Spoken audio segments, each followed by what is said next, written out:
Bonjour peuple de Dieu. Je crois que nous allons bien en ce mercredi matin. Je me suis réveillé avec une pensée à l'esprit que je voudrais bien partager avec tout un chacun de nous ce matin. Et je crois que le Seigneur va devoir parler à une personne aujourd'hui et il va devoir souffler aux oreilles et au cœur d'une personne. Alors la pensée avec laquelle je me suis réveillé, c'est juste sur la compassion des dieux. La Bible dit que chaque matin, il renouvelle ses bontés. Dieu est un Dieu tellement fidèle qu'il n'a jamais oublié de te réveiller le matin.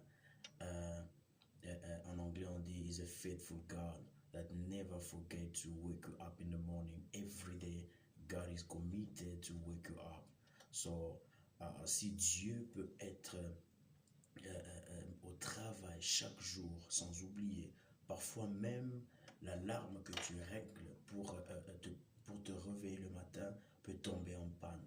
Mais Dieu n'a jamais oublié de t'ouvrir les paupières, de t'ouvrir, de te redonner encore le souffle de vie. La simple des choses qu'on peut faire, c'est d'être reconnaissant envers ce Dieu et de lui dire encore merci parce que un nouveau jour veut dire une nouvelle opportunité de devenir plus grand que ce que tu as été hier.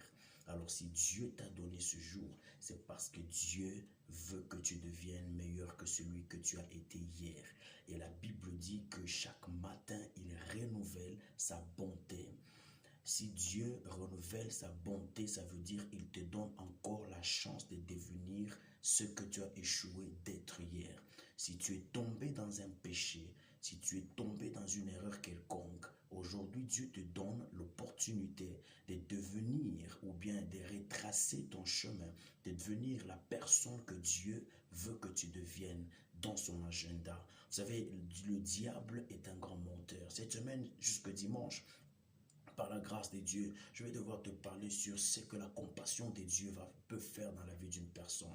La première des choses que la compassion de Dieu apporte dans la vie de l'homme, c'est qu'elle te donne la confiance, elle te donne l'espoir que Dieu ne peut jamais mentir parce qu'il arrive des moments où les hommes peuvent t'abandonner, il arrive des moments où les hommes peuvent te juger, il arrive des moments où les hommes peuvent te critiquer par rapport au passé, par rapport aux erreurs dans lesquelles tu es tombé. Mais quand la compassion de Dieu apparaît dans ta vie, la compassion de Dieu vient changer l'histoire de ta vie. Et quand la compassion de Dieu atterrit, parfois ça ne tient pas compte de tes erreurs, ça ne tient pas compte de ce que tu as connu comme passé, mais elle vient pour seulement changer l'histoire de ta vie.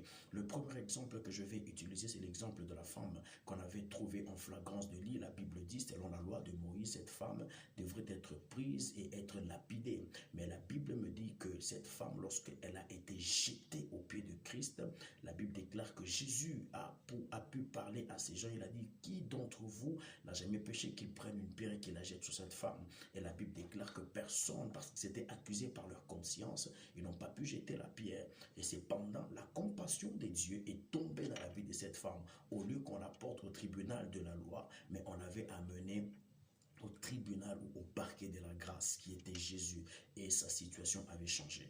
La compassion de Dieu, lorsqu'elle atterrit dans ta vie, elle change les jugements des gens sur toi. Elle change les jugements des gens sur ta vie. Alors j'aimerais encourager quelqu'un ce matin, lui disant, tu dois chaque jour de ta vie, lorsque tu te réveilles, invoque la compassion de Dieu, invoque la faveur de Dieu, et plus tu pries, plus Dieu répand sa compassion sur toi, parce que être vivant, c'est une preuve que l'Éternel t'accorde encore une chance. Alors ne retombe pas dans les erreurs du passé, fais un effort de devenir meilleur que celui que tu as été hier.